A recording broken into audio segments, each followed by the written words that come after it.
to another episode of Year of the Empire. This week we got the movie Prison. Very, creative title. Yes. I would say it probably needed a better title than that. But this is a movie where I had no idea what this was. It's not like one I'd even vaguely heard of before I got into Full Moon or Empire. And the only reason I know it is because I got this box set. Never would have picked it up ever. Never would have even considered it. I think this is one of their best ones we've seen. Yeah, I would say it's one of the best, if not the best. It's up there. It feels like an actual horror movie from the 80s instead of like a low-rent, almost mockbuster that we've been watching. So I would put it up there with Re-Animator and From Beyond. Yeah, I would definitely put it up there as what if not their best we've watched, it's right up there. Yeah, I don't know if it is the best, but it could be. If I would have to sit down and think about all the movies, but it might be the best. And I would say it's definitely the most underrated. Yeah. Because this movie bombed hard at the box office. And then I think it had a lot to do with the amount of theaters they put it in. It wasn't like it was bad. And they didn't have the money for marketing. It was also at the tail end of Empire, because as you will quickly find out, they're going out of business and about to go under. So they didn't really have the backing they needed to get it off the ground. And then it was just kind of caught up in a bunch of legal tape, apparently. Barely saw VHS distribution, never saw DVD. No DVD.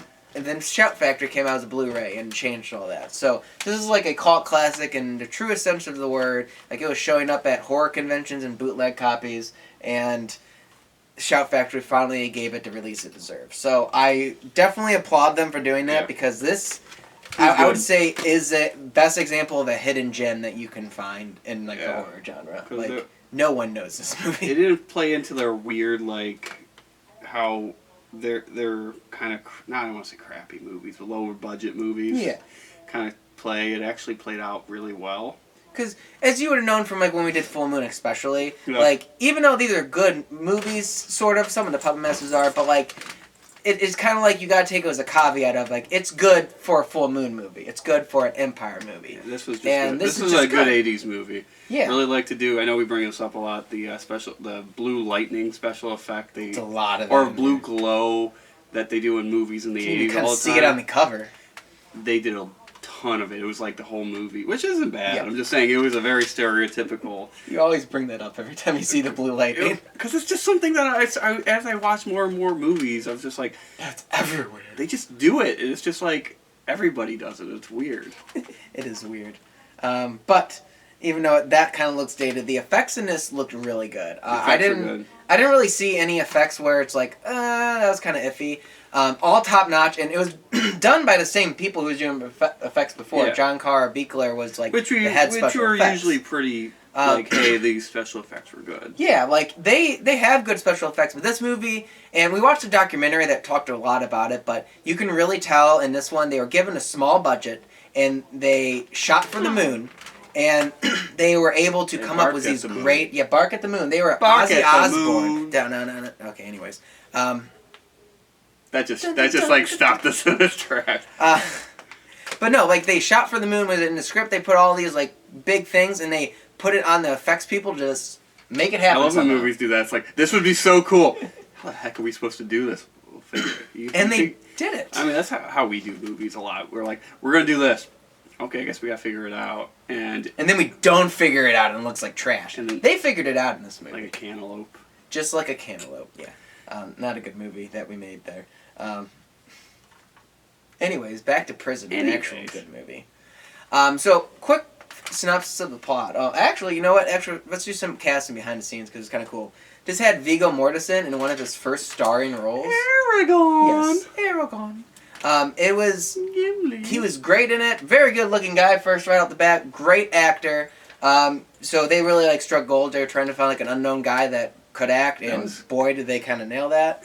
And also had a guy named Tiny Lister, who he's someone, if you saw his face, you would recognize. Which is funny, because he's not tiny. No, he's a very big guy. He's a large man. It was also directed by the guy who ended up doing Nightmare on Elm Street 4, The Dream Master, which was one of the most profitable, I believe. And then he went on to have a big Hollywood career, including many box office bombs, such as Cutthroat Island, which I watched for the first time. It's a precursor to Pirates of the Caribbean. Not bad, but we're not going to review it. So anyways, back on track to this, Kane Hodder also was a stunt coordinator. Captain Jack Sparrow. And it's interesting because I put the pieces together before they mentioned the documentary, but I was like, hey, this came out... He paused it. He's like, okay. Work with me here. This came out a year before the Friday the 13th, A New Blood, and it's directed by John Carl Buechler, and John Carl Buechler did the effects on this one. Kane Hodder did a stunt on this one, and then Kane Hodder was the first time playing Jason in A New Blood. Like, none of this is confirmed! But I think this is how they met and got everything together. And then he just pressed play on the documentary, and then they're like, yeah, this is right before A New Blood. I'm like, Sean, you had to wait like 4 seconds. I made the connection before. I'll give it to him. He did make the connection. So, anyways, just gotta put my horror cred out there because I know what I'm talking about.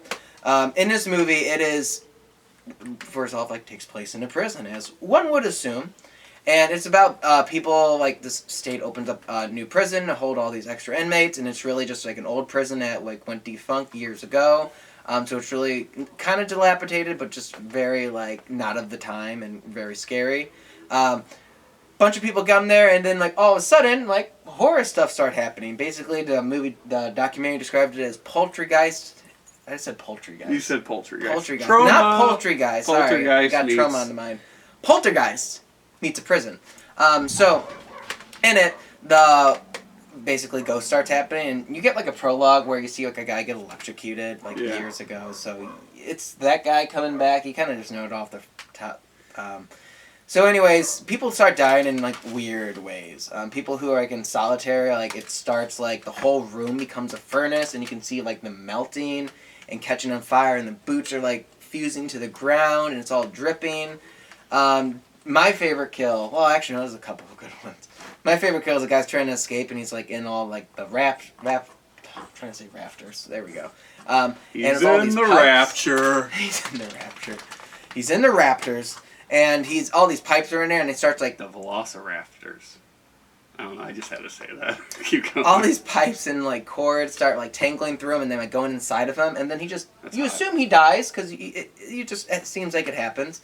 And then they're like eating food the next day, and blood's dripping from the ceiling, and then the guy just comes crashing down in a wave of blood. And like all these wires and stuff, and he's just kind of hung up. He's just a big chunk of meat. I think that's great. There's another time where this prison guard gets wrapped in all these barbed wire, and it just slowly starts constricting him, and then all of a sudden it just like slingshots him up through the ceiling into the warden's office. And the warden like jumps back and grabs a lamp. Yeah, he goes, ah! And then just chucks the lamp at the window. And then another one, I guess this would count as a death scene. I don't remember if you see him die or not. But this guy, Tiny, big man, he's trying to talk a guard down from shooting him. Because he says, hey, let's just calm down for a moment. It's all right.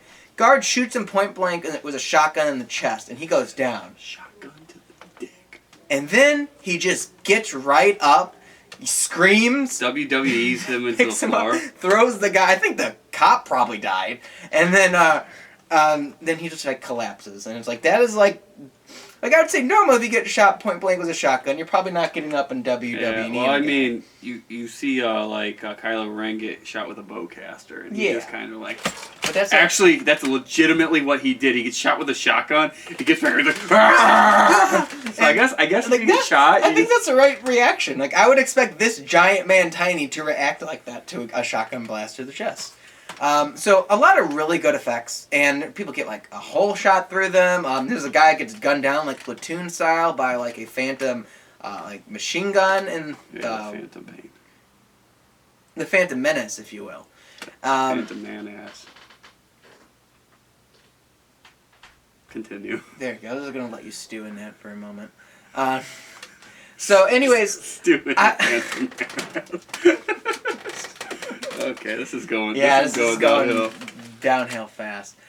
So, like I would say the characters are great in this movie. The effects are great in this movie. Good characters, good actors. It's the atmosphere looks amazing. Atmosphere is like freaky. And I honestly, I would consider this like one of their best movies. But I would say the only things I would consider might not have been like that could have been better. I'm not saying it was bad, but could have been better. There was like a female character in it who was like a therapist working there, but she was kind of like out of the movie for a long time. Yeah. She never really contributed anything. the ending kind of shows like it ends with like Viggo Mortensen's character escaping, but all the other prisoners like they're trying to make a run for it, but then like the guns keep them like the phantom guns keep them inside the place while everything's going to hell, and then you just kind of don't see them again. So did they die? Did they not? There's no resolution to that. And then also there's like this weird thing where you see a picture of what the guy, like this guy who's like the ghost that's haunting him, looks like back like years past in like the 60s, and it's Viggo Mortensen. It looks like him. And I thought like, oh, is he like the ghost just come back and Viggo Mortensen is the ghost and he's just playing everyone? But no, it's just unrelated. Yeah.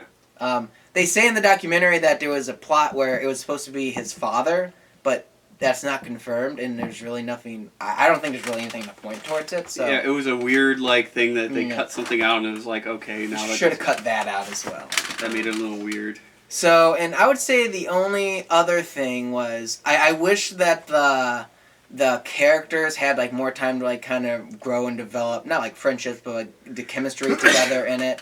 Because it feels like there was like a little bit of character development going on, and then like once all the horror started happening, you really didn't get it developed enough. Again, nothing bad, but I would say it definitely very, very good movie. Wasn't.